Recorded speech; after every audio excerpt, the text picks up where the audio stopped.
चलिए स्टार्ट करते हैं। Good morning, good afternoon, good evening. ठीक है, देखो सुनो जरा अगेन। कॉस्टिंग नाम का ये जो सब्जेक्ट है, इसका बाहर इंटर वालों पे तो कम है, पर आईपीसीसी वालों पे ज्यादा है। क्योंकि इंटर वाले ऑलमोस्ट जो सिलेबस पढ़ते हैं वो 100 मार्क का पढ़ते हैं, और आईपीसीसी वाले सेम सिलेबस 50 मार्क का पढ़ते हैं। तो ना इंसाफी तो है किसके साथ? आईपीसीसी वालों के साथ। पर बेचारे क्या करें, करना तो पड़ेगा। खैर, कॉस्टिंग का जो पेपर है, अगेन इसमें आपके लिए प्रैक्टिकल और थ्योरेटिकल पार्ट दोनों रोल प्ले करेंगे। जैसा कि अभी हमने एफएम की बैच में समझा था कि हम एफएम का प्रैक्टिकल पार्ट अलग बुकलेट से कवर करेंगे और थ्योरेटिकल के लेक्चर भी अलग लगा लेंगे और बुकलेट भी अलग ले लेंगे। सही है, क्योंकि शायद 10 दिन बाद में शुरू कर दूंगा एडिशनल। पहले 1 घंटा मैं जो शुरू करूंगा वो करूंगा कॉस्टिंग के लिए, यानी कि 10 से अराउंड कॉस्टिंग के अगर मैं कहूं तो मेरे ख्याल से 10 से 12 घंटे के लेक्चर होंगे, यानी कि 10 से 12 दिन के लेक्चर हम एडिशनल लगाएंगे जिसमें हम कॉस्टिंग की थ्योरी कवर करेंगे। बराबर है, नोट्स होंगे, वही याद कराऊंगा, वही लिखना है एग्जाम में, नंबर पक्के हैं एग्जाम में, प्रोवाइडेड तुम लिखो।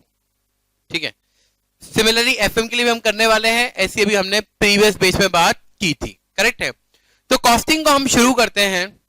सबसे पहले तो मैं आप सभी लोगों से एक बात कहना चाहता हूं, कॉस्टिंग के सबके अपने अपने विचार होते हैं इस सब्जेक्ट को लेके, होते हैं या नहीं होते, है ना? मैं थोड़ा वो विचारों को गैदर कर लूं जरा, है ना? तुम्हारा पता है, बताने की जरूरत नहीं है। तुम्हारा क्या विचार है सब्जेक्ट के बारे में?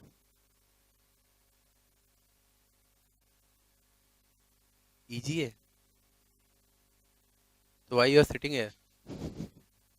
मजाकता है ना तुम? मुंह पे पानी मार के आओ तुम जरा।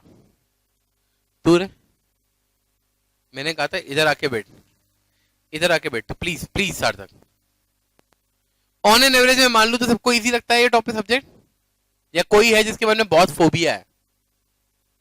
1 2।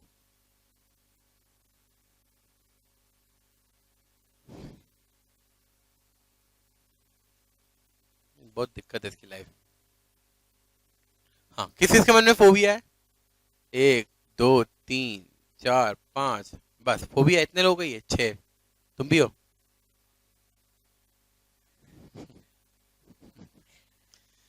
ठीक है चलो, यानी कि इतने लोगों को लगता है कॉस्टिंग थोड़ा सा टिपिकल है ना, थोड़ा सा डर लगता है। कोई बात नहीं, चलो लगने दो। लेकिन मैं आपसे इतना जरूर कहूंगा टॉपिक को, सब्जेक्ट को स्टार्ट करने से पहले, कि मैं चाहता हूं कि एक तो आप लोग ये सोचना बंद कर दे कि ये जो सब्जेक्ट है ना, ये टिपिकल है। क्योंकि नेगेटिव थॉट के साथ शायद कभी भी कुछ पॉजिटिव नहीं हो सकता। क्या बोला मैंने? नेगेटिव नेगेटिव प्लस होता है, मालूम है ना? तो प्लस तभी होगा जब तुम भी नेगेटिव रहो, मैं भी नेगेटिव रहूं। पर मैं तो पॉजिटिव हूं और तुम क्या हो? नेगेटिव। अल्टीमेटली नेट रिजल्ट क्या आएगा? नेगेटिव। या तो मैं भी डरूं तुम भी डरो तो पॉजिटिव हो जाएगा। मैं डरने से रहा और तुम तो डर ही रहे हो, तो एक्चुअली में आउटकम सही नहीं होगा। मैं ये बात इसलिए कह रहा हूं क्योंकि अगर आप नेगेटिव थॉट के साथ चलोगे तो आप हमेशा यही सोच रहे होगे कि एक्चुअली ये सब्जेक्ट मुश्किल है मुश्किल है मुश्किल है।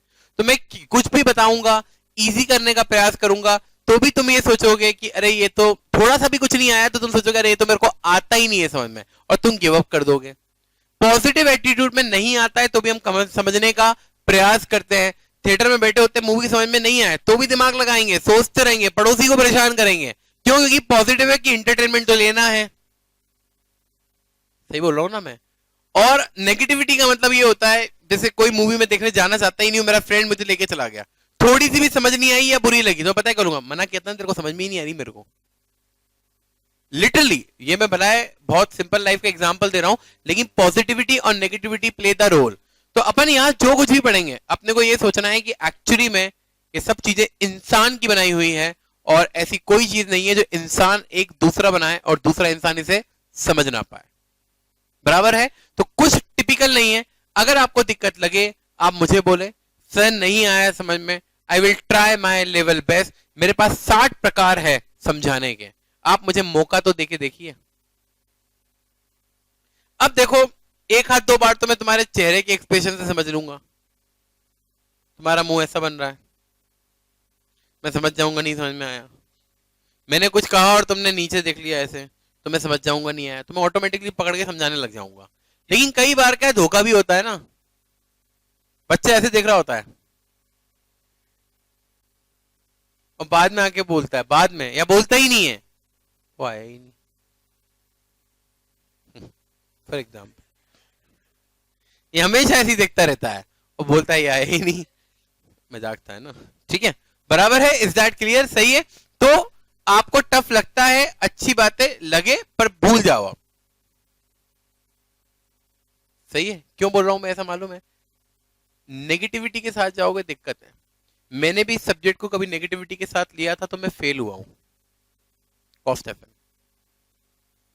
सीएमए में जिस सब्जेक्ट में फेल हुआ हूं ना, वो कॉस्ट एफएम ही है। इसका मतलब ये नहीं कि तुम सही हाथों में नहीं हो। ये तब की बात है जब मैं नेगेटिव हुआ करता था, मेरे मन में था, एक्चुअली था कि नहीं आएगा। एक तो वो मैथमेटिक्स फॉर्मूले बहुत होते से आता है ना एफएम, तो अपन तो पहले दिन ही बाहर हो जाते। कॉमर्स का स्टूडेंट मैथमेटिक्स से वैसे ही डरता है। सही है। तो पहले से फोबिया आ गया। अब फोबिया आ गया, सर ने कुछ समझाया, भला वो इजी था पर मेरा ध्यान कहीं और चला गया। मैं वाईफाई से कहीं और कनेक्टिविटी ले ली मैंने। वाईफाई तो बचपन से ही है ना अपने पास, टीवी चालू हो जाती है, बराबर है, मैं पहुंच गया कहीं और।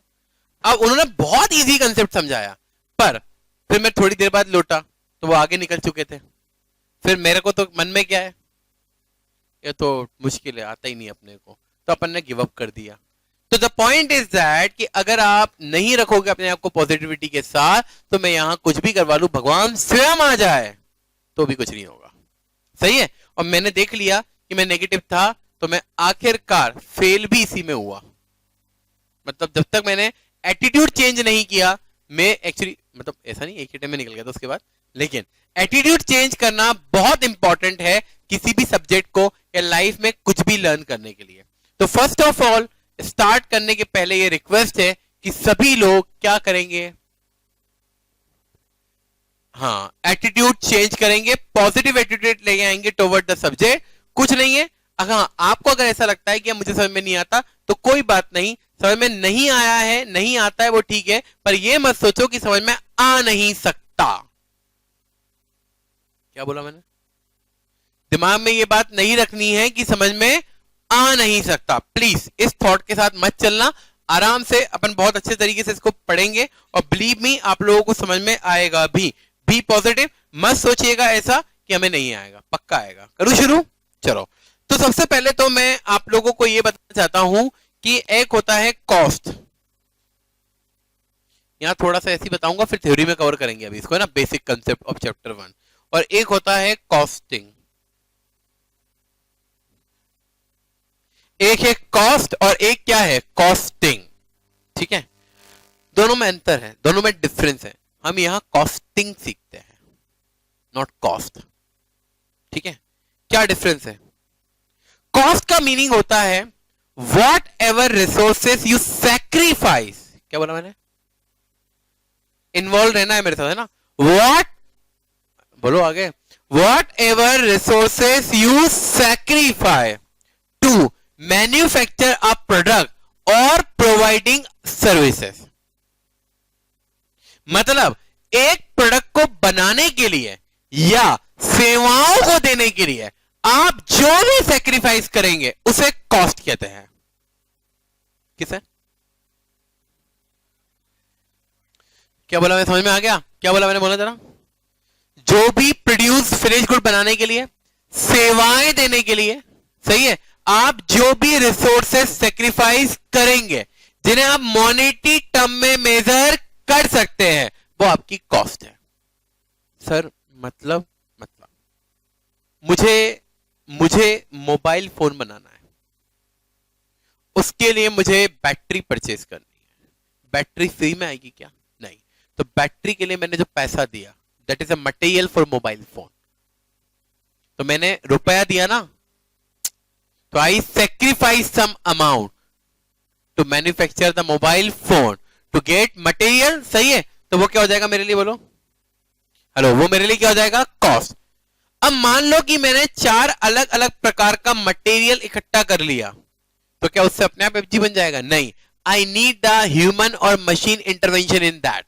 तो मुझे उसके लिए भी क्या करना पड़ेगा? खर्चा। लेबर कॉस्ट, मशीन कॉस्ट, तो दैट इज अगेन क्या, सेक्रीफाइस ऑफ रिसोर्स है, that is again cost for मी। क्या बोला आया था मैं, दैट इज अगेन बोलो क्या, कॉस्ट फॉर मी। तो whatever resources we sacrifice to produce a product, और बोलो क्या, to provide the services, that is cost.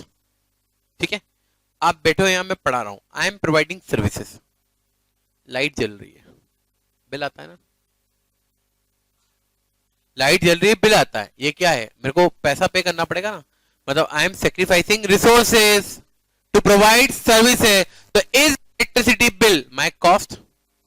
हम जिस प्रीमाइसेस में बैठे हुए हैं यहां का हम रेंट पे करते हैं, अगेन क्या मैं यहां भी सेक्रीफाइस ऑफ रिसोर्सेज कर रहा हूं, पर क्या मैं रेंट पे कर रहा हूं ताकि मैं यहां अपनी सर्विस दे सकूं, तो that is again a cost.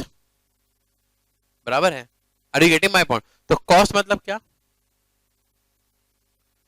whatever resources we sacrifice to produce a product or providing services is a cost, ये इसे कॉस्ट कहते हैं।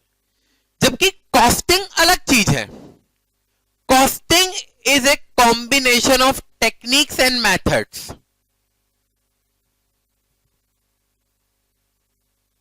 क्या बोला मैंने, costing is a combination of, बोलो क्या, टेक्निक एंड मेथड। अच्छा, अगर मैं गलत नहीं हूं तो मैं ऐसा कह सकता हूं, कॉस्ट मतलब क्या, जैसे मैंने मटेरियल लगाया, लेबर है, हेलो सही है, और अदर कोई भी कॉस्ट, सही है, जिसको हम ओवरहेड बोल सकते हैं। डन, ये मेरे लिए क्या हो गया बोलो ना, हाँ, कॉस्टिंग नहीं है ये मेरे लिए क्या है, कॉस्ट है। क्यों, क्या without material I can produce the product, क्या without cost I can produce the product, क्या without having the rental premises, machinery and other indirect expenses I can produce, no, I have to sacrifice resources to get the product produce and these are material, labour and overhead, correct, ये होगी cost. अब बात हम किसी कर रहे हैं, costing. मैंने क्या कहा कि कॉस्टिंग बोले तो T for technique, M for method, T for बोलो क्या, टेक्निक, एम फॉर बोलो क्या, मेथड। कॉस्टिंग जो है वो है टेक्निक और मेथड। टेक्निक जो होती है वो कोई भी यूज कर सकता है, method depend upon the nature of business. क्या बोला मैंने, टेक्निक कोई भी यूज कर सकता है, पर method depend upon the nature of business. तकनीक कोई भी इस्तेमाल करेगा, जबकि मेथड जो है वो कौन यूज करेगा। मतलब एक टेक्निक है, फॉर एग्जांपल मैं बोल देता हूं आपको, टेक्निक मतलब होता है what ever you use for decision making. Technique मतलब ये होता है what ever you use for controlling the cost. Technique होता है what ever you use for planning, क्या काम है, कंट्रोल, डिसीजन मेकिंग, और बोलो क्या, प्लानिंग। तो आपके पास एक्चुअली में टेक्निक की बात करूं तो एक होती है एससी, स्टैंडर्ड कॉस्टिंग। तो जब आप स्टैंडर्ड कॉस्टिंग पढ़ोगे ना तो you are learning the technique of costing. Are you getting my point? सही है, बराबर है, सही है। फिर उसके बाद मार्जिनल कॉस्टिंग। अगेन जब आप मार्जिनल कॉस्टिंग पढ़ोगे तो you are learning the technique of costing. फिर उसके बाद है बजटरी कंट्रोल। तो जब आप बजटरी कंट्रोल पढ़ोगे तो again you are learning the technique of costing. Standard costing is used for control of cost, marginal costing is used for decision making, budgetary control is used for planning. नहीं है, hello आ रही है मेरी बात समझ में? क्या क्या काम मैंने बोला, standard costing for control of cost, marginal costing for decision making, और बजटरी कंट्रोल फॉर प्लानिंग। ये क्या है, टेक्निक। सर टेक्निक और मेथड को अलग अलग करने की जरूरत क्यों पड़ी? बहुत सिंपल, टेक्निक कोई भी यूज करेगा। से मैडम आपका काम क्या है? सर मेरी टैक्सी सर्विसेज है। ओके, तो क्या आप स्टैंडर्ड कॉस्टिंग यूज करोगे? हाँ सर करेंगे ना, we also want to control the cost. अच्छा, क्या आप मार्जिनल कॉस्टिंग यूज करेंगे? Definitely, we also want to take some decisions. Okay, क्या आप बजटरी कंट्रोल यूज करोगे? Yes obviously we also look for planning. मुश्किल है? आ रही मेरी बात समझ में? बराबर है। फिर मैंने सोचा सर आपका काम क्या है? बोला हम ऑटोमोबाइल में काम करते हैं, ऑटोमोबाइल इंडस्ट्री में हैं हम। अच्छा, आप स्टैंडर्ड कॉस्टिंग यूज करोगे? हाँ हम स्टैंडर्ड कॉस्टिंग यूज करेंगे। क्यों?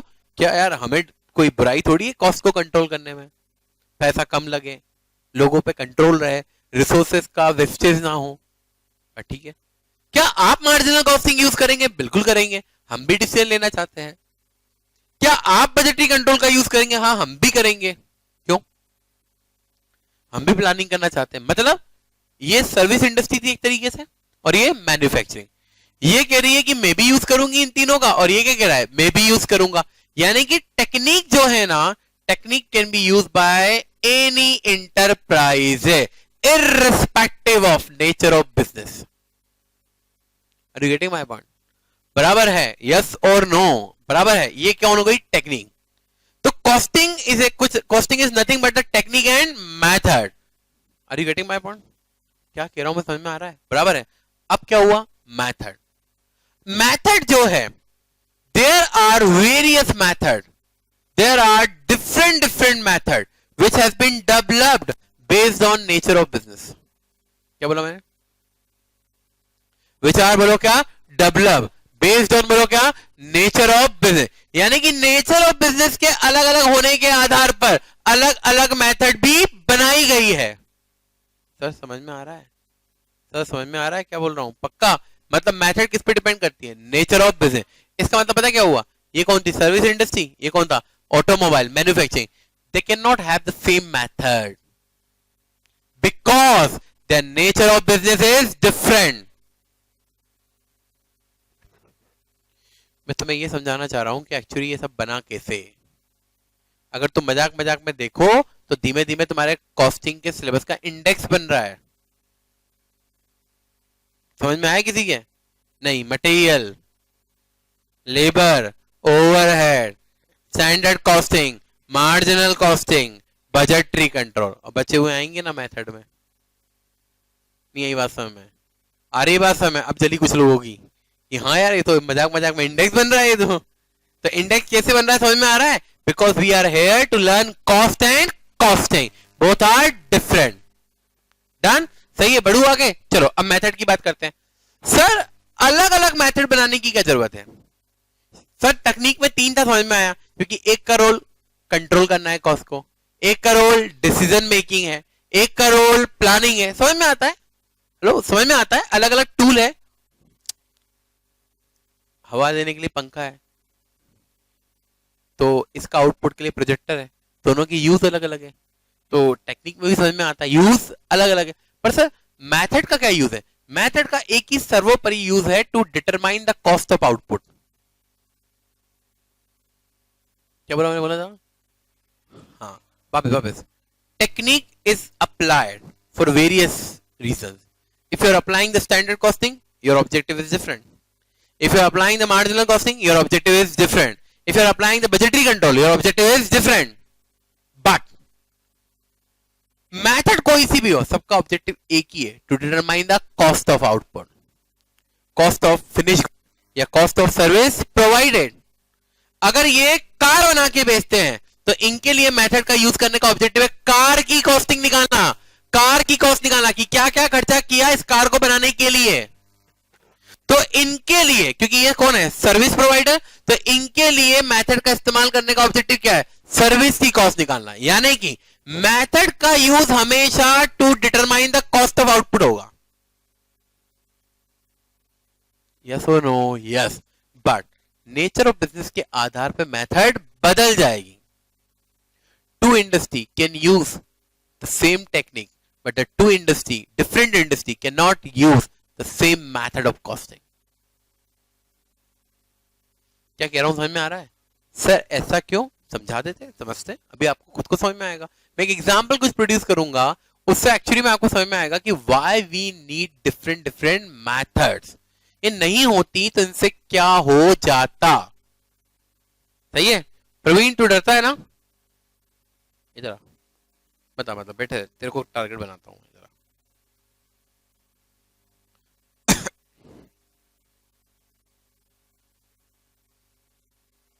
ये तो नहीं है। देख सुन, मान ले कि I manufacture this battery, who am I? Manufacturer, ठीक है। जब मैं ये बैटरी बनाता हूं तो क्या अलग अलग लोग आके मुझे ऐसा बताते हैं कि हमें ऐसी बैटरी चाहिए, हमें ऐसी बैटरी चाहिए, या I produce standard battery?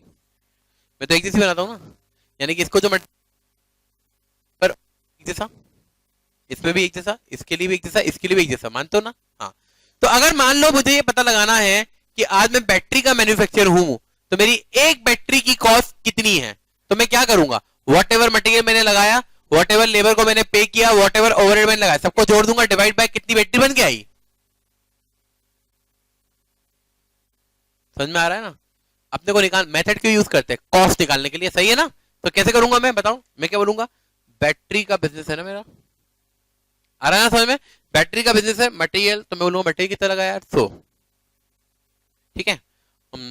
Labour कितने रुपए की दिया? मैंने कहा यार लेबर पे किया 50 रुपए, ठीक है। ओवरहेड के लिए कितना खर्चा किया? मैंने अगेन कहा से यार 50 रुपए। इन टोटल कितने रुपए लगे? मैंने कहा 200 रुपए।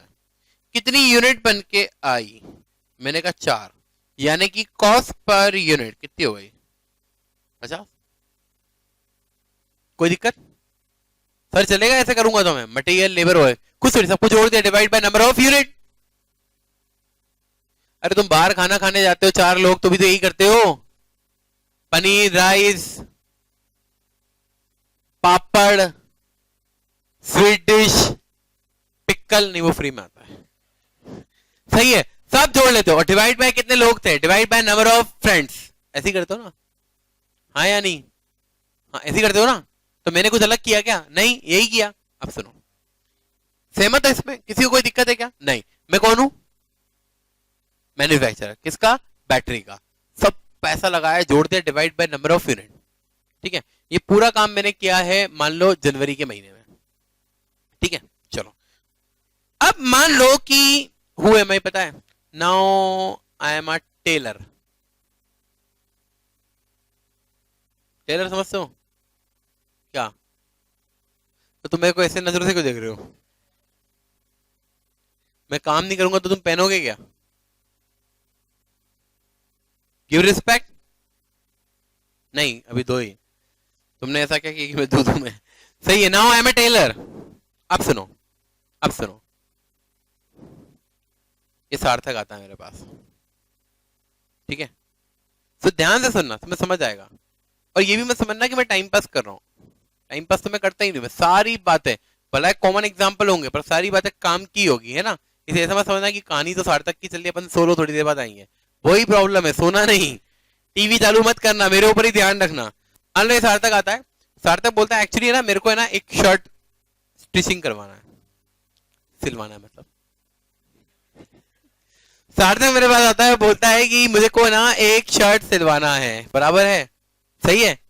मैंने कहा कि आप फैब्रिक कैसा लेंगे? बोला रेगुलर, मतलब रेगुलर वेयरिंग के हिसाब से, ठीक है। मैंने कहा ठीक है।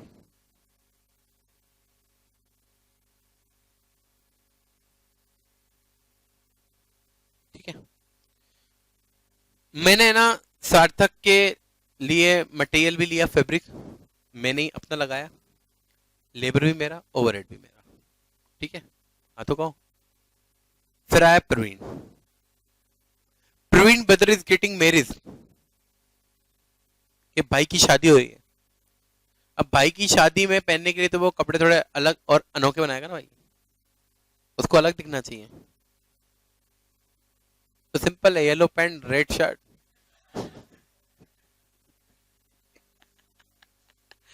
आप ही आप दिखोगे भाई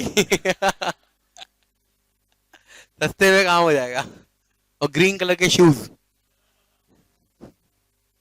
सही है। बढ़ू आगे आ जाओ। अब मुझे इतना सोच के बताओ तुम लोग, क्योंकि मैं मान के चल रहा हूं कि you have CS, common sense.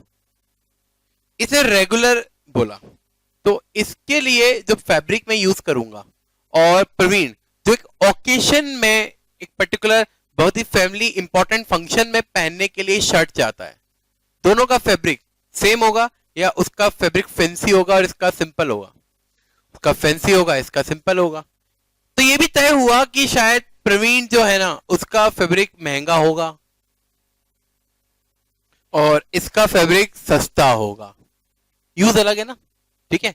फिर उसके हिसाब से उसका जो ड्रेस है वो स्पेशल है, तो उस पे जो वर्कर काम करेगा वो शायद ज्यादा स्किल्ड होगा डिजाइन वगैरह के हिसाब से, है ना, यहां सितारा यहां सितारा सही है कि नहीं, बराबर है। और ये तो सिंपल, हाँ तो कहो बराबर है, सही है, ठीक है। तो इसका मतलब मेरे ख्याल से अभी तक के डिस्कशन में तुमको समझ में आ गया होगा, इसके लिए जो शर्ट बनेगा उसका मटेरियल सस्ता और लेबर भी सस्ता, उसके लिए जो शर्ट बनेगा उसका मटेरियल महंगा और लेबर भी महंगा।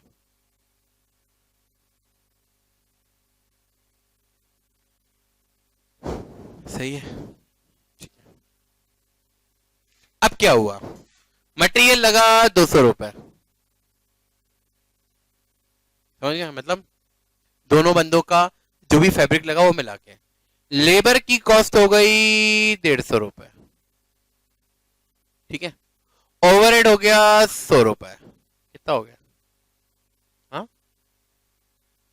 गुड, तुमको आता है एडिशन, ग्रेट। और यूनिट कितनी बनी, 2, कितनी होगी कॉस्टिंग, मैंने प्रवीण से कहा 225, सार्थक से भी कहा 225, कौन दिक्कत करेगा यार, मेरे को वही करता है कौन यहां प्रॉब्लम क्रिएट करेगा, सार्थक, प्रवीण तो खुश है, समझ में आ रही है कोचिंग, इसलिए खुश है वो तो। सार्थक तेरे को क्या दिक्कत है, माना एक तो तू वैसे ही थोड़ा तो फिर भी क्या दिक्कत है, तो ये मेरी प्रॉब्लम है,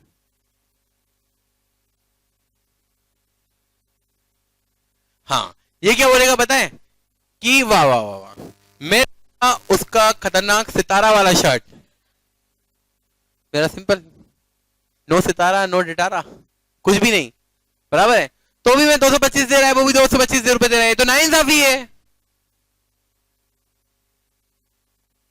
नहीं यही बात समझ में, कौन सी इंसाफी है या ना इंसाफी, ना इंसाफी है या नहीं है ये तो ना इंसाफी है। मैंने बोला मेरे से बात नहीं करने का, कॉस्टिंग डिपार्टमेंट ने निकाला है, तो कॉस्टिंग डिपार्टमेंट क्या बोलेगा, काहे की ना इंसाफी है, तेरे समझ में आई कभी कॉस्टिंग, सबको जोड़ दो डिवाइड बाय यूनिट, तो ये बोलेगा हाँ वो तो सही है पर फिर भी गलत है। बोला कैसे गलत है यार, अभी जब मैं बैटरी वाले के यहाँ काम करता था, पहले मैं कॉस्टिंग डिपार्टमेंट में काम करता था बैटरी वाले के यहाँ,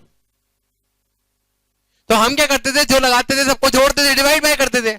अरे हम दोस्त लोग संडे को खाना खाने जाते हैं ना, तो उधर भी यही करते हैं, कभी बिन बुलाई शादी में चले जाते तो 51 रुपए का लिफाफा करते हैं, और 4 लोग खाना खाते हैं, डिवाइड बाय 4 करते हैं।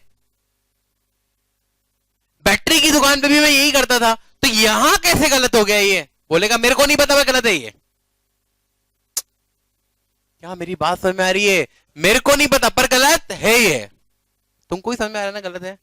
अब मुझे बताओ, कॉस्टिंग निकालने का तरीका तो वही होना चाहिए ना, सबको जोड़ा डिवाइड बाय यूनिट, पर देखो तुमको खुद को भी समझ में आ रहा है कि ये गलत है, पता है क्यों, क्योंकि नेचर ऑफ बिजनेस चल गया, निकालना बैटरी वाला भी कॉस्ट ही चाहता है और ये भी कॉस्ट ही निकालना चाहता है, पर जब दोनों ने एक ही तरीके का इस्तेमाल किया तो कॉस्ट में गड़बड़ हो गई। कितने लोगों को समझ में आ रही है मेरी ये बात, आ रही है ना, कॉस्ट में गड़बड़ हो गई। अब वो गड़बड़ पता है क्यों, क्योंकि दोनों का नेचर ऑफ बिजनेस अलग है, मतलब एक्चुअली में ये जो बोल रहा है ना ये बिल्कुल सही बोल रहा है, अब इसको समझ नहीं आ रहा पर ये बोल सही रहा है, बराबर है सही है या नहीं है क्या, सही है, हाँ इसको समझ में कुछ नहीं आ रहा पर ये बोल सही रहा है, इसको एग्जैक्टली अभी भी ये समझ में नहीं आ रहा कि हम बात क्या कर रहे हैं, पर ये हंस रहा है, उसी प्रकार से समझ में नहीं आ रहा पर बोल सही रहा है, बिल्कुल परफेक्ट है। अब एक्चुअली कॉस्टिंग डिपार्टमेंट को समझना पड़ेगा कि there are 2 different type of business, तो जब बिजनेस के टाइप अलग है तो मेथड भी अलग, नहीं है बात समझ, बराबर है।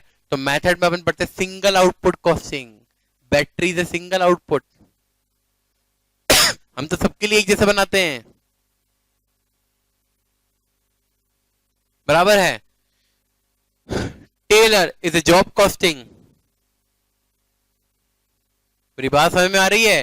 तो accordingly the various methods has been developed. नहीं आया समझ में? अकॉर्डिंगली क्या बोला मैंने? Various method has been develop. अलग अलग मेथड्स को डेवलप किया गया है। आई बात समझ में? Single output costing, multiple output costing, contract costing, job costing, service यानी कि ऑपरेटिंग कॉस्टिंग। टैक्सी वाले मतलब एग्जांपल में, बराबर है। टैक्सी वाले, सिनेमा वाले सर्विस कॉस्टिंग, रेस्टोरेंट वाले service costing, hotel service costing, airbus मतलब plane service costing, train service costing, bus service costing. Are you getting my point? जो बेच वाइज बनाते हैं, बेच कॉस्टिंग, अपन क्या पढ़ रहे हैं? बेच, तो बेच कॉस्टिंग नहीं आया। प्रोसेस कॉस्टिंग, जहां एक का इनपुट दूसरे का आउटपुट था, नहीं है बात समझ। तो these are the different method depending upon the nature of business. नहीं आया, आ गया? तो अब मेथड में क्या क्या नाम लिए मैंने, बोलो जरा।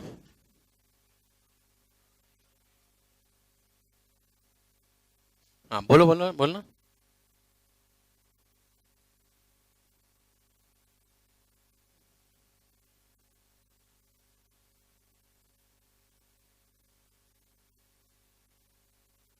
और ऑपरेटिंग सर्विस कॉस्टिंग भी बोलते हैं, इंटर में उसको सर्विस कॉस्टिंग बोलते हैं, एक ही बात है।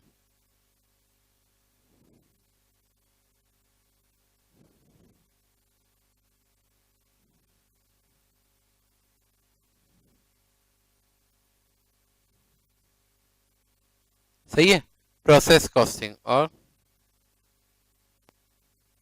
नहीं, वो एक्चुअली में कोई मेथड नहीं है वो। अबे लेबर तो कॉस्ट हो गई।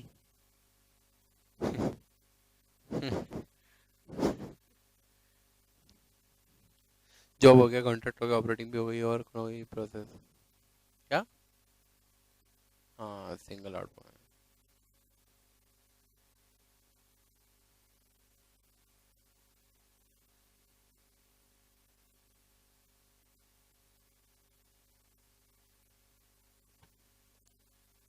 सही है। ये सब क्या हो गए? मेथड। सही है। एक और होता है कॉस्ट अकाउंटिंग। कॉस्ट हो गया, कॉस्टिंग हो गया, और एक और टर्म होता है कौन? Cost accounting.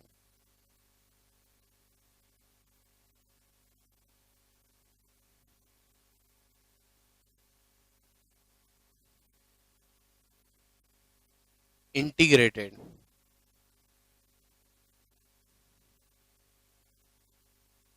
सही है। इंटीग्रेटेड और बोलो क्या? Non integrated. डन।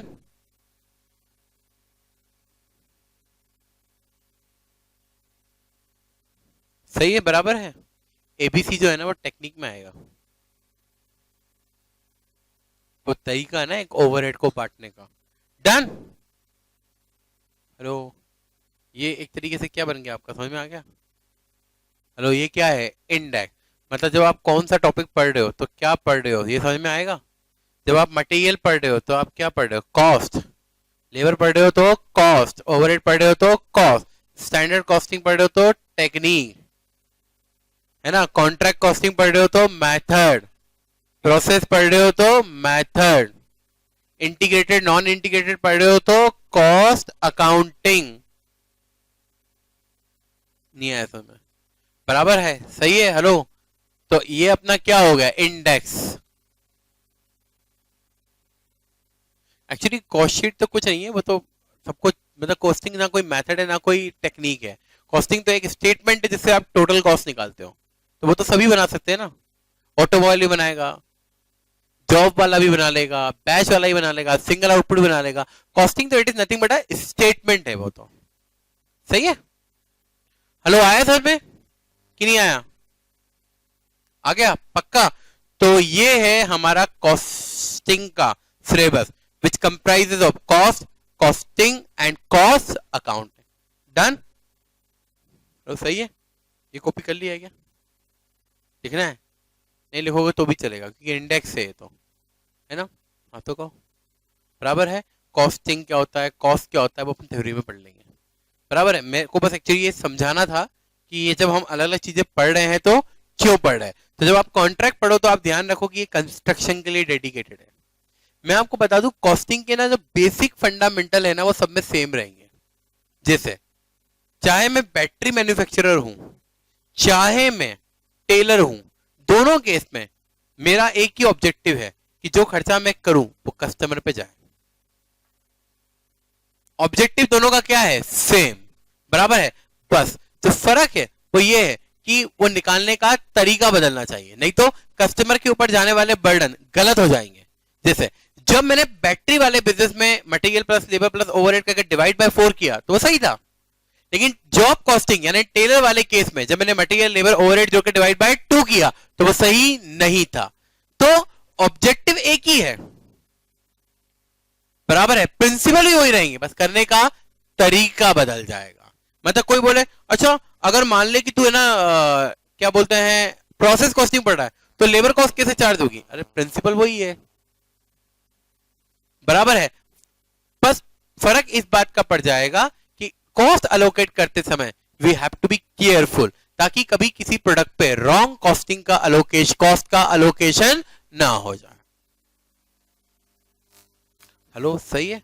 तो पहला टॉपिक आज हम जो पढ़ना स्टार्ट करेंगे मटेरियल।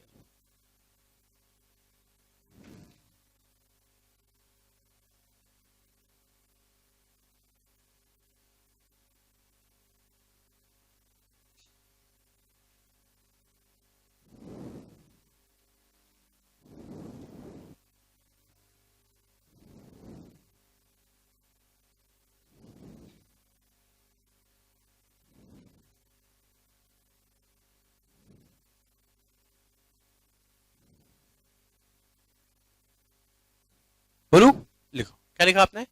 मटेरियल। मटेरियल क्या है? Material is one of the element of cost. अब हालांकि इसमें और भी बातें आती है, type of cost. Type of cost सुना है?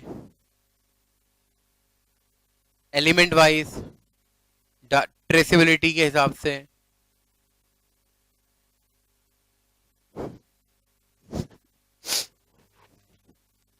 रुको अभी थोड़ा ठंड रखो, थोड़ा और ज्ञान बांट दूं मैं, फिर बढ़ते हैं।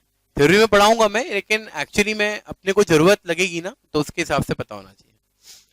जैसे एक ही कॉस्ट को देखने के अलग अलग नजरिए, सही है। जैसे मैं कहता हूं कि बता इस पर्टिकुलर प्रोडक्ट को बनाने के लिए क्या क्या लगेगा, तो उसने कहा 4 प्रकार के मटेरियल, मतलब एलिमेंट वाइज। क्या बोला मैंने? Element wise. फिर फंक्शन वाइज, मतलब ये कॉस्ट मैन्युफैक्चरिंग के लिए लगेगी या एडमिन के लिए लगेगी या फिर सेलिंग के लिए लगेगी। मैं फिर बोल रहा हूं कॉस्ट 12 नहीं है, कॉस्ट वही है, पर उसको देखने के नजरिए है। अब कोई मुझसे बोला अच्छा मटेरियल एलिमेंट के, अच्छा एलिमेंट के हिसाब से ये क्या है? तो मैंने कहा मटेरियल। ये लोग काम कर रहे हैं एलिमेंट के हिसाब से, ये क्या है? मैंने कहा लेबर। फंक्शन के हिसाब से क्या है? मैंने कहा कहां काम कर रहे हैं? बोला प्रोडक्शन पे, मैन्युफैक्चरिंग कॉस्ट।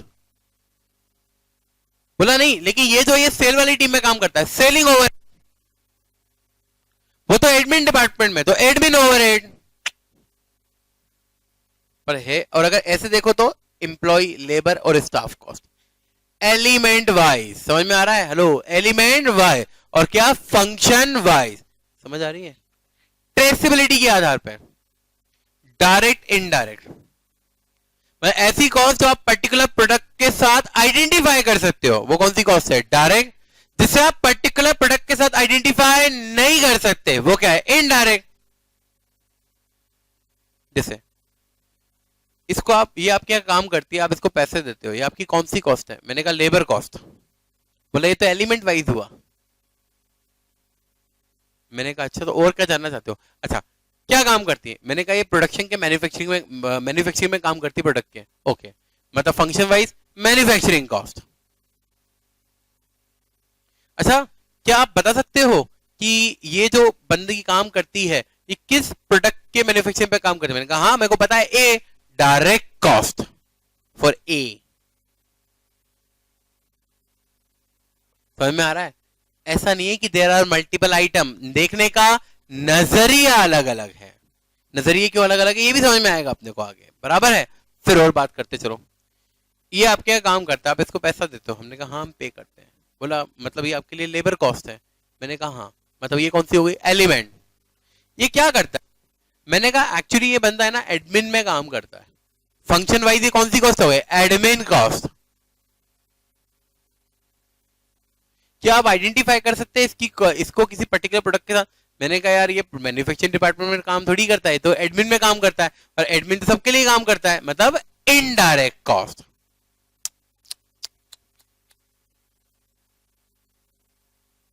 क्या बोला मैंने, समझ में आया?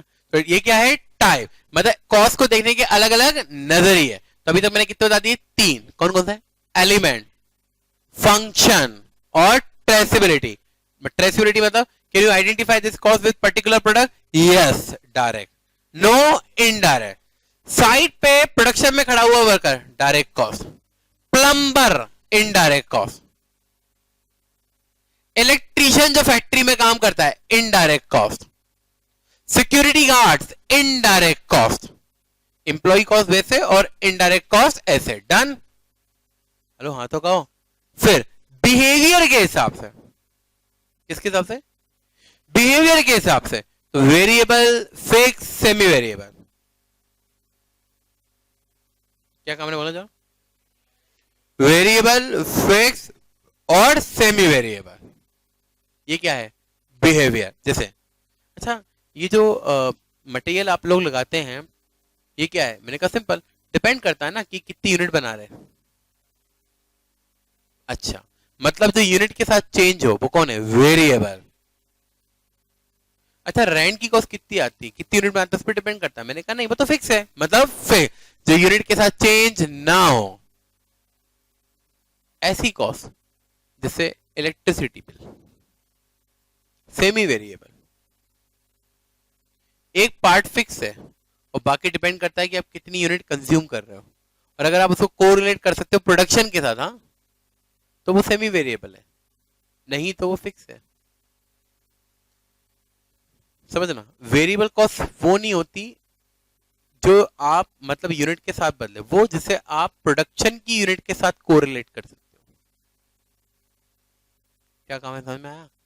किसके साथ कोरिलेट कर सकते हो?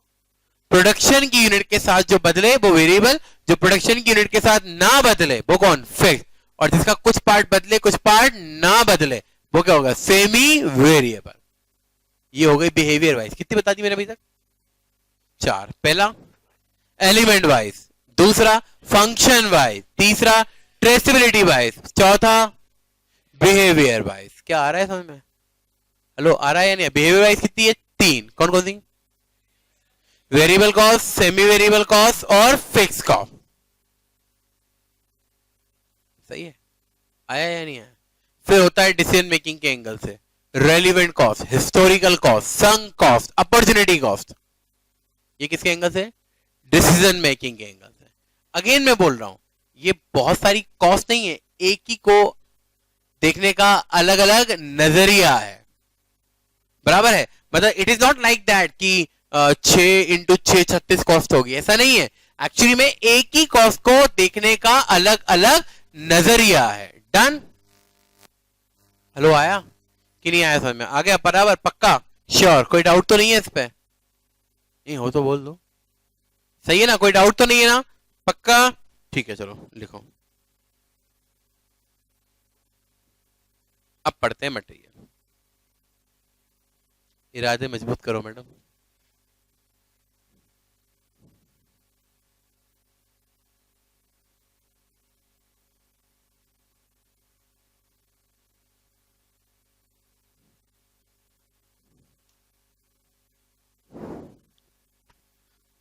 ठीक है, ये हमारा पहला टॉपिक है और आई थिंक एग्जाम के हिसाब से इंपॉर्टेंट भी है। सही है? पहले लिखो कंसेप्ट टू बी लर्न।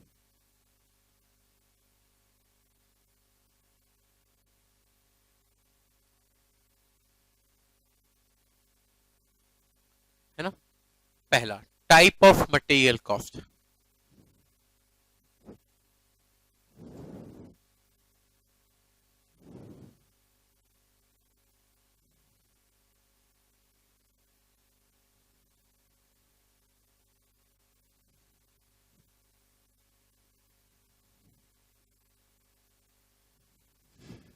सही है। हेलो, क्या टाइप ऑफ मटेरियल कॉस्ट, मतलब मटेरियल कॉस्ट के टाइप। तो यहां हम उसे दो ही तरीकों से देते हैं ट्रेसेबिलिटी के हिसाब से, डायरेक्ट और इनडायरेक्ट, ठीक है। Second EOQ,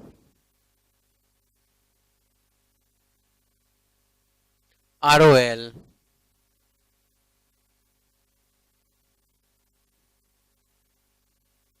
danger level,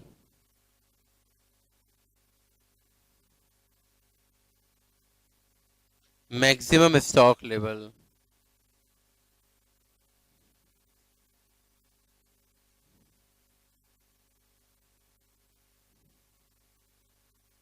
minimum stock level, सही है।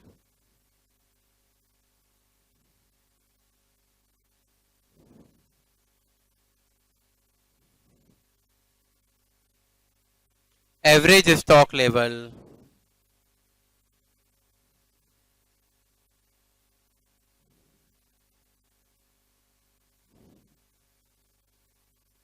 Safety stock level,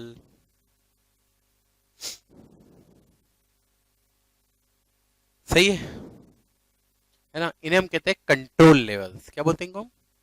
control levels, ठीक है। ये इन्वेंट्री के लॉसेस को कम करने के लिए होते हैं, कंट्रोल लेवल बोलते हैं इनको, ठीक है। हम लोग समझ में आया?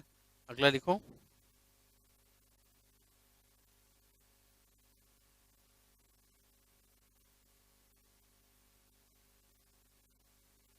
Computation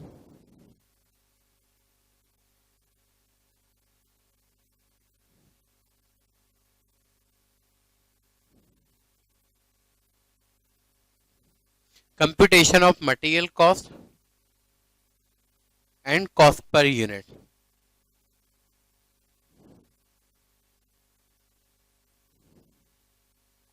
for charging cost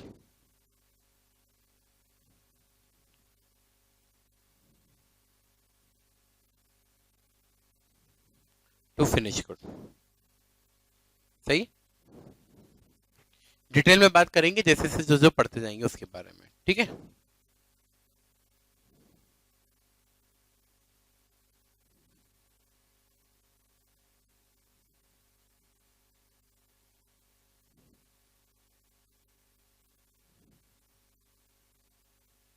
raw material turnover ratio,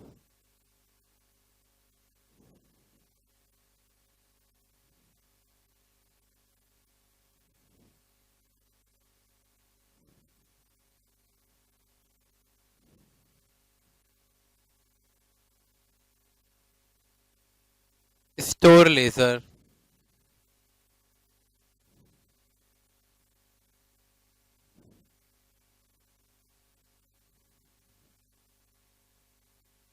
और एबीसी एनालिसिस।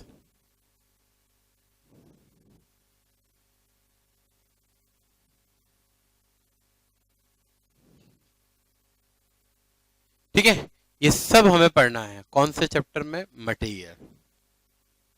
एग्जाम के लिहाज से देखा जाए तो चैप्टर इंपॉर्टेंट है ना, आता ही है लगभग हर एग्जाम में, ठीक है।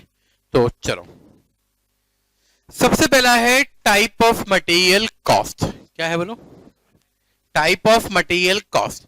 तो हम कहते हैं कि there are two type of material cost, direct material cost और indirect material cost. Indirect material cost is termed as overhead in costing. क्या बोलते हैं उसको? Overhead, element wise, element wise overhead. क्या बोला मैंने? Element wise overhead. और अगर ट्रेसिबिलिटी वाइज बोले तो इनडायरेक्ट कॉस्ट, एक ही बात है ना। मतलब जैसे मैंने कहा ना, अलग अलग नाम है, तो हम ट्रेसिबिलिटी के हिसाब से जैसे इनडायरेक्ट कहते हैं एलिमेंट वाइज, उसे हम क्या बोलते हैं? ओवरहेड।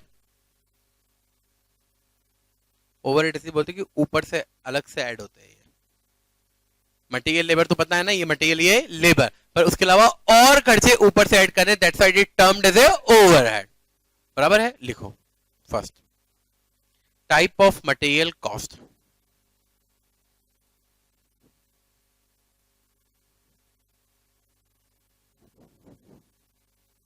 बोलू, लिखो। there are two type of material cost. There are two type of material cost. There are two type of material cost. Hello, सही है क्या? There are two type of material cost, है ना? That is direct material cost and indirect material cost.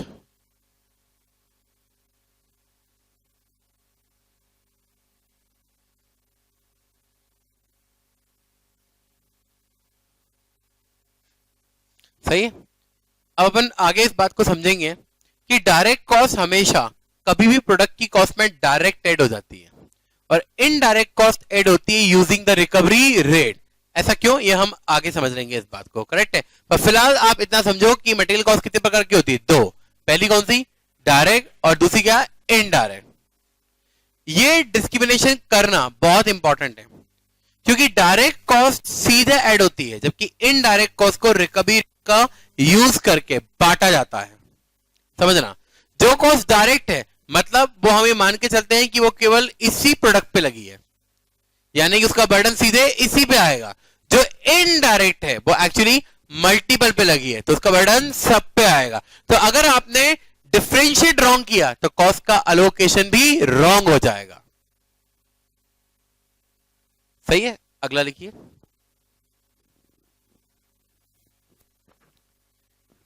Economic order quantity,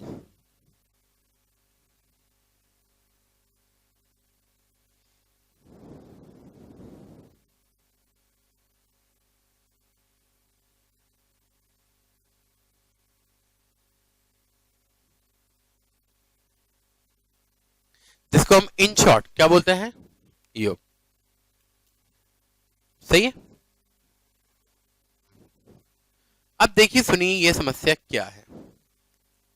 actually में main point ये है कि an organization has to buy either material और स्टॉक इन ट्रेड, क्योंकि finish good तो manufacture होता है ना। मटेरियल मतलब जिसको यूज करके आप एफजी बनाते हो, स्टॉक इन ट्रेड जिसको केवल आप खरीदते और बेचते हो। जब आप किसी चीज को खरीदते हो और बेचते हो तो that is stock in trade for you. जैसे मैं केवल बैटरी खरीदता हूं और बेचता हूं तो बैटरी मेरे लिए कौन है, स्टॉक इन ट्रेड। लेकिन अगर मैं कुछ परचेज करता हूं और उसको यूज करके एफजी में कन्वर्ट करता हूं तो वो मेरे लिए क्या हो जाता है, रॉ मटेरियल। मतलब every enterprises need raw material और stock in trade throughout the year. It means both has to be bought by the enterprises, यानी कि इंटरप्राइजेस को दोनों को ही खरीदना है। क्या बोला मैंने, दोनों को खरीदना है। सही है, चाहे वो मटेरियल हो चाहे वो स्टॉक इन ट्रेड हो। अब अगर मान लो कि आज 1 अप्रैल 2019 है, क्या कहा मैंने, अगर मान लो कि आज 1 अप्रैल 2019 है तो मेरा अकाउंटिंग ईयर आता है 1920। तो 1920 के दौरान I would definitely require to buy raw material और I would require to buy stock in trade. बराबर है ना, क्या बोला मैंने, या तो रॉ मटेरियल खरीदना पड़ेगा या फिर स्टॉक इन ट्रेड खरीदना पड़ेगा। तो मैं क्या करूं, एक काम करते हैं, साल भर की रिक्वायरमेंट को एक साथ खरीद के रख लेते हैं।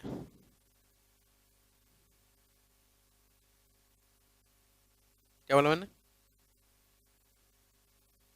हाँ साल भर की, बोलो क्या, हाँ वही जो मैंने कहा, साल भर की रिक्वायरमेंट को क्या कर सकते हैं, बोलो एक साथ खरीद सकते हैं। अब लेकिन एक साथ खरीदेंगे तो दिक्कत होगी ना, जैसे तुमको भी तो पता है ना, पढ़ना ही पड़ेगा। तो तुम कौन सा ऐसा करते हो कि सब एक साथ पढ़ लेते हो? करते हो क्या ऐसा? नहीं। तो एक चॉइस तो ये है कि जो भी मटेरियल चाहिए ना, 1 अप्रैल को खरीदो और छुट्टी करो, आराम से बैठो, फिर साल बाद बार बार खरीदने की जरूरत नहीं है।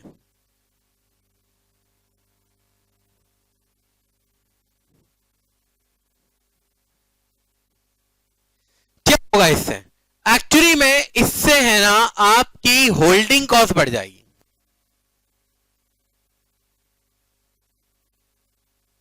अगर तुम कॉस्टिंग को इजी बनाना चाहते हो ना, तो तुम्हारे लिए बहुत इंपॉर्टेंट है मुझे सुनना। सुनते रहोगे ना, तुम्हें हर चीज की यूटिलिटी समझ में आती रहेगी। क्या बोला मैंने? हाँ, हर सुनते रहोगे तो हर चीज की यूटिलिटी समझ में आती रहेगी। अभी वो मैं ईओक्यू पे आऊंगा, तुम खुद अभी पहुंचेंगे अपन वहां, अभी वहां नहीं पहुंचे अपन, अभी मैं कुछ और बता रहा हूँ। मैं तो ये बता रहा हूँ कि मेरे को साल भर में चाहिए, तो मेरे पास एक ऑप्शन है कि सारा का सारा एक साथ खरीद लो। प्रॉब्लम ये है कि सारा का सारा एक साथ खरीदूंगा तो मेरा पैसा ब्लॉक हो जाएगा, इंटरेस्ट कॉस्ट। नहीं लगा? अरे सीए के स्टूडेंट तो समझते हो कि नहीं समझते हैं? क्या इंटरेस्ट कॉस्ट, और समझो ऑब्सोलेंस का डर। कल को टेक्नोलॉजी चेंज हो जाए तो पता बड़ा मटेरियल की जरूरत ही नहीं है, होल्डिंग कॉस्ट। लॉस, चोरी होने की संभावना, क्या हो गया? Holding cost. नहीं है मेरी बात समझ में आ रहा है या नहीं आ रहा है? जितना ज्यादा खरीदोगे उतना रखना भी तो पड़ेगा, इसलिए हमारे बच्चे पढ़ते नहीं है बेचारे। सारा पढ़ लेंगे तो रखेंगे कहां? सही है या नहीं है? बराबर है कि नहीं है? तो जितना ज्यादा मटेरियल खरीदेंगे तो एक साथ रखने की भी तो दिक्कत है। ये वाला पॉइंट ही आया सर अच्छे समझ में। बराबर है या नहीं? ये सब दिक्कत है। ये क्या करेगा? होल्डिंग कॉस्ट बढ़ा देगा। मतलब एक्चुअली सिंपल समझो, इंटरेस्ट कॉस्ट बढ़ जाएगी, मटेरियल के लॉसेस बढ़ जाएंगे, ऑब्सोलेंस के चांसेस बढ़ जाएंगे। फिर जितना बड़ा, जितना ज्यादा मटेरियल होगा उसको स्टोर करने के लिए उतनी ज्यादा बड़ा प्रेमाइसेस देना पड़ेगा, तो that will increase your holding cost. हाँ या ना? क्या बढ़ा देगा? हाँ, होल्डिंग कॉस्ट बढ़ा देगा। इससे क्या लग रहा है? एक साथ खरीदना चाहिए? नहीं खरीदना चाहिए ना? अच्छा नहीं लगा ना? लेकिन इससे एक फायदा भी होगा, पता है क्या? सुनो, दो ही टेंशन है लाइफ में, एक है होल्डिंग की और एक है आउट की। एक है होल्डिंग कॉस्ट और एक है स्टॉक आउट कॉस्ट। क्या काम ने बोला था? एक है होल्डिंग कॉस्ट और एक क्या है? Stock out cost. अब होल्डिंग कॉस्ट को अगर बढ़ा देंगे ना तो स्टॉक आउट कॉस्ट कम हो जाएगी, और समझ गए ना? उल्टा हो गया। मतलब अगर स्टॉक आउट कॉस्ट बढ़ेगी तो होल्डिंग कॉस्ट कम हो जाएगी। इमेजिंग कर पा रहे हो? देखो तराजू। हेलो, आ रहा है ना समझ में कि नहीं आ रहा है? आ रहा है पक्का? श्योर? डन? समझ आया? कुछ नहीं, जो मैंने बोला वही रट गया, एक कम होगा तो एक नहीं जो है। हाँ, समझ में आ गया। अब सुनो कैसे। स्टॉक आउट कॉस्ट का मतलब क्या है? स्टॉक के खत्म होने के जो प्रकोप झेलने पड़ेंगे, that is called stock out cost.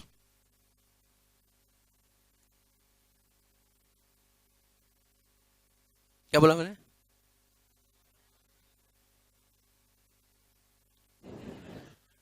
Stock खत्म होने के जो लॉसेस झेलने पड़ेंगे, that is called stock out cost. जैसे मैंने कहा नहीं यार, बहुत सारा मटेरियल मंगा के रखूंगा तो इंटरेस्ट कॉस्ट लगेगी, है ना? चोर भी घूमते रहते हैं, चोरी हो सकता है, फ्लेंस हो सकता है ना? ज्यादा माल आएगा तो रखने की ज्यादा दिक्कतें आएगी। सही है कि नहीं है? बराबर है कि नहीं? आएंगे तो फिर समझ रहा है ना, तू ही पकड़ा जाएगा, क्योंकि एक कनेक्टिविटी पापा को भी दे देंगे तेरे फोन पे, तो वो देखेंगे अरे 7 बजे निकला था, 9 बजे क्लास में ही नहीं। फिर वो आएगा एडवर्स वेरिएंस, ये भी कोर्स में है। फिर उसका इन्वेस्टिगेशन कैसे करते हैं, स्टैंडर्ड कॉस्टिंग में सीखेंगे ना। इस बार तू ही है स्टैंडर्ड कॉस्टिंग का एग्जांपल मेरा। चलो, समझ में आया क्या बोला मैंने? हेलो, बराबर आया? सुनो जरा। तो एक्चुअली अब क्या होगा, जैसे मानो मैं यार मटेरियल खरीदूंगा तो होल्डिंग कॉस्ट बढ़ जाएगी, एक साथ खरीद लूंगा तो, है ना? दिक्कत है। नहीं नहीं नहीं, मेरे को इतनी होल्डिंग कॉस्ट नहीं चाहिए, नहीं नहीं चाहिए ही नहीं, मेरे को इतनी होल्डिंग कॉस्ट चाहिए ही नहीं मेरे को। मैं तो होल्डिंग कॉस्ट को कम करूंगा, तो मैं तो एक्चुअली सिंपल काम करूंगा, जब जरूरत लगेगी ना तब खरीदूंगा। क्या बोला? जब जरूरत लगेगी तब खरीदूंगा। इसको बोलते हैं जस्ट इन टाइम। जैसे you are very smart, you believe in just in time. अभी से पता है कि पढ़ना है, पेपर है मई या जून में, तो पढ़ेंगे तभी जब मई आएगा और सर पे तलवार आएगी। पढ़ेंगे अप्रैल में, because we believe in just in time. हम होल्डिंग कॉस्टिंग करना नहीं चाहते, तो हम किस पे बिलीव करते हैं? Just in time. अभी से बेमतलब में पढ़ेंगे, हाँ पढ़ेंगे। सीख जाएंगे, हाँ सीख जाएंगे। रखना पड़ेगा, सर दर्द होगा, डिस्प्रिन खरीदेंगे, चाय पियेंगे, रिलैक्सेशन के लिए मूवी देखेंगे, पिज्जा खाएंगे, पियेंगे कोल्ड ड्रिंक, कभी भांग, हाँ या ना? क्यों? रिलैक्स करने के लिए। तो ये होल्डिंग कॉस्ट है ना, इससे अच्छा क्या है? पढ़ना ही नहीं, रिलैक्स, आराम से पढ़ेंगे जब जरूरत लगेगी। तो फोकट में अब फरवरी, मार्च, अप्रैल में खर्चे नहीं करने पड़ेंगे ना। तो वी वांट टू कंट्रोल क्या? Holding cost. ठीक है, एक ठीक है।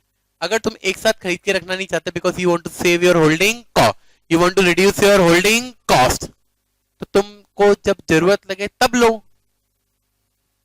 यार। अगर एक साथ नहीं ले सकते तो जब जरूरत लगे तब लो, उसकी भी लेकिन दिक्कत है। मान लो कि आज मेरे पास एक बहुत ही respected person of the society से ऑर्डर आया, वो पीछे बैठी जो मैडम मैं उनकी बात कर रहा था। समझ?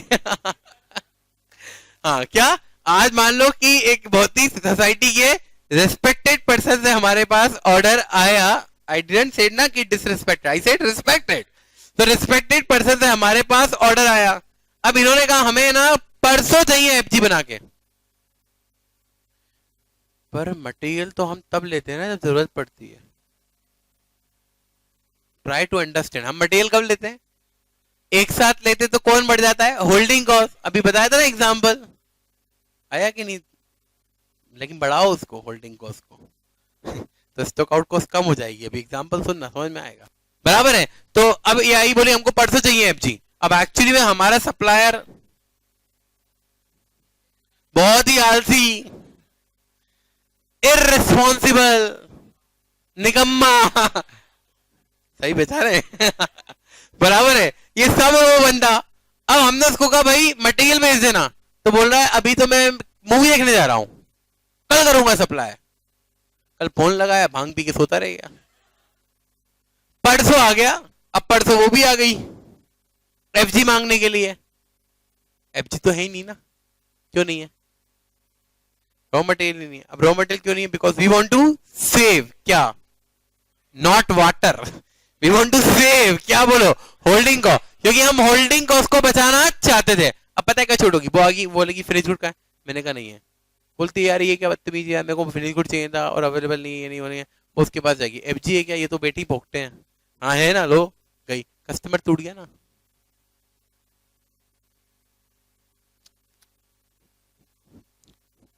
एक नुकसान गुडविल का, जिनकी है वो तो चिंता करे,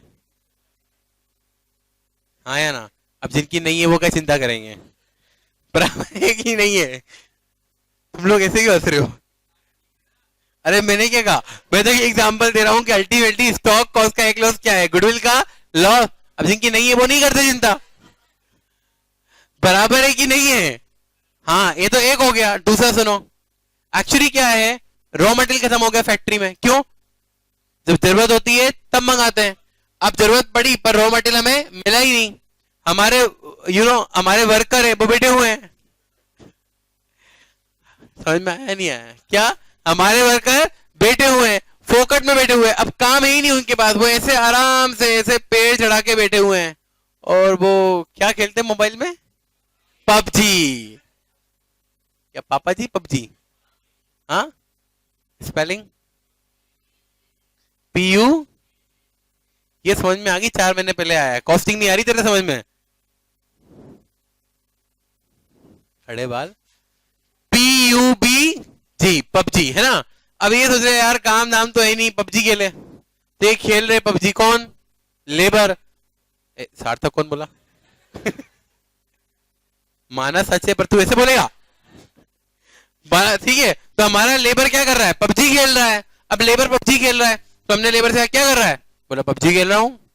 मैंने कहा तेरे को पगार नहीं मिलेगी। बोला साहब मेरी ये गलती है। कहानी किसकी? तो किरदार है ना, किरदार ही निभा। बराबर है। तो ये क्या बोलेगा? साहब मेरे पास तो मटेरियल ही नहीं है ना, मैं क्या करूं? फालतू बैठा हूं तो सोचा पबजी खेल लूं। बड़ी बात है, वर्कर स्मार्टफोन लेके घूम रहा है आजकल। सही है कि नहीं है? तो मैंने कहा हाँ बात तो सही है। तो मेरे को उसको क्या पे करना पड़ेगा? Labour. Try to understand. He is sitting idle, sorry labour. Labour is sitting idle for 3 hour and for 1 hour I have to pay 100। कितने रुपए पे किया? 300। This is called idle time wages. समझ आया कि नहीं? Acting तो कराया। हाँ, इसको हम लोग इसको हम लोग क्या बोलते हैं बोलो? Idol time wages. क्या बोलते हैं बोलो? Idol time wages. कितने रुपए की? 300। अगर मैं कस्टमर को चार्ज करूंगा ना, कस्टमर क्या बोलेगा? मैं थोड़ी दूंगा ये।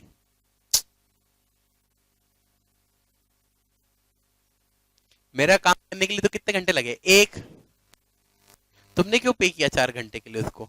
मैंने कहा अरे तो प्रमाइसेस में तो था ना 4 घंटे के लिए। पबजी खेल रहा था तो क्या हुआ?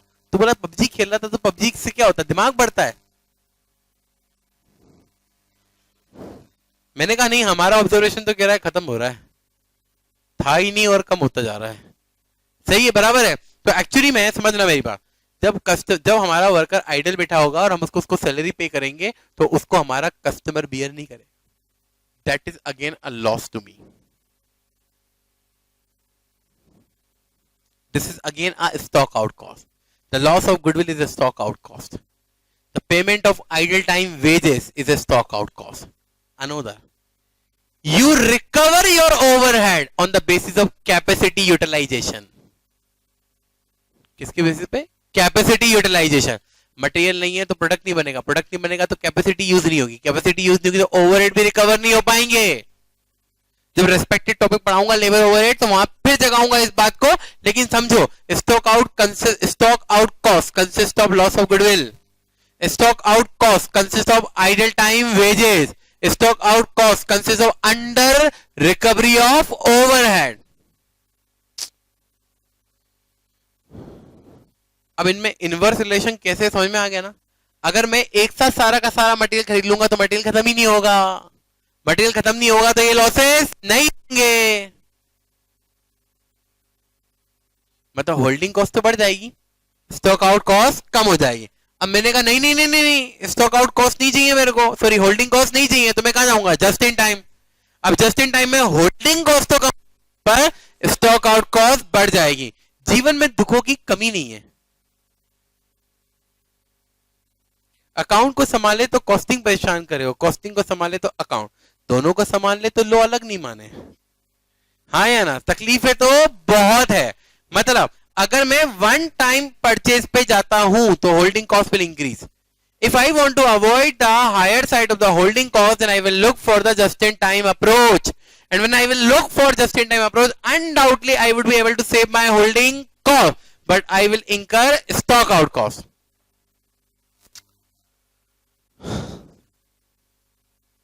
नहीं आया तुम्हें? कितना इंटरेस्टिंग है कॉस्टिंग। अब तो जीवन में क्या काम है? दर्द तो बहुत है, पर दर्द के बाद भी रास्ता तो निकालना पड़ेगा। तो रास्ता निकाला ना एक साथ, ना जरूरत लगे तब, रेगुलर इंटरवल पे मंगाएंगे। तो रेगुलर इंटरवल पे कितना मंगाएंगे? अब ये सवाल आ गया। तो रेगुलर इंटरवल में एक्चुअली ध्यान रखना, हम यहाँ ये डिसाइड नहीं कर रहे कि साल भर में कितना मटेरियल खरीदेंगे, यहाँ ये डिसाइड कर रहे कि एक बार ऑर्डर साइज, लॉट साइज, है ना। अब हमें समझ में आ गया कि हमें एक्चुअली क्या करना है, टुकड़ों में मंगाना है। अब सवाल ये है कि वो टुकड़ा कितना है। हेलो, सही है। अब वो टुकड़ा कितना है? तो हम कहते हैं वो टुकड़ा उतना होगा, वो ऑर्डर साइज वो होगा जहां हमारी जेब से लगने वाला पैसा कम से कम लगे। इसीलिए उसका नाम बन गया economic order quantity. We are deciding the order quantity. अब ऐसी ऑर्डर क्वांटिटी जिसपे लगने वाली कॉस्ट सबसे कम लगेगी, दैट इज कॉल्ड, बोलो क्या, इकोनॉमिक ऑर्डर क्वांटिटी। क्या बोला मैंने, बोला इकोनॉमिक ऑर्डर क्वांटिटी। डन। यानी कि इकोनॉमिक ऑर्डर क्वांटिटी वही कंपनी फॉलो करेगी जो एक बार में माल नहीं मंगाती, वही कंपनी फॉलो करेगी जो just in time approach follow नहीं करती। कॉस्टिंग में थ्योरी में एक बार क्वेश्चन आया था कि economic order quantity model is losing its importance because of just in time approach. Discuss. हमको सबसे अच्छा पता है जस्ट इन टाइम ही लगता है, पर जस्ट इन टाइम के साथ डर क्या है, स्टॉक। अगर हम स्टॉक आउट कॉस्ट की रिस्क को अवॉइड कर ले तो हमारे लिए फेवरेबल कौन है, जस्ट इन टाइम। बड़ी बड़ी कंपनियां क्या करती है, लाइक रिलायंस, उसको चाहिए रॉ मटेरियल, उसने अपने सप्लायर को बोला मेरी फैक्ट्री के बाजू में गोडाउन खोल, खोलेगा तो मैं तेरे से मटेरियल लूंगी, नहीं तो नहीं लूंगी। समझ में आ गया। अब वो क्या करते हैं, जैसे उनको चाहिए बाजू में तो है ना, तो what they follow, just in time. Transportation system पे कितना ध्यान दे रही गवर्नमेंट, दे रही है कि नहीं दे रही है, व्हाई। अगर ट्रांसपोर्टेशन सिस्टम इंडिया में अच्छा हो गया तो कंपनियां can rely on just in time. The weaker the transportation system के कारण एक्चुअली में they are incurring the use holding cost that can be avoided. BJP government एक कंसेप्ट पे काम कर रही है जिसमें सारा का सारा माल इधर का उधर हो जाएगा पानी के सहारे, जिसको एक्सप्लोर ही नहीं किया इंडिया में, दैट दे हैव आइडेंटिफाइड। उन्होंने कहा यार ये तो इंडिया में तो बहुत अच्छा है, मतलब कनेक्टिविटी बाय वाटर बहुत सही है, तो उसको एक्सप्लोर करो।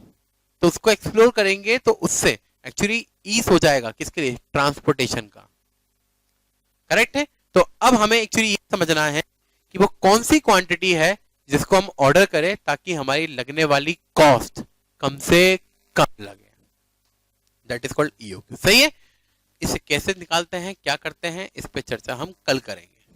पर आज समझ में आया, आज क्या लगा, कॉस्टिंग मुश्किल है नहीं है ना। चलो धन्यवाद, थैंक यू।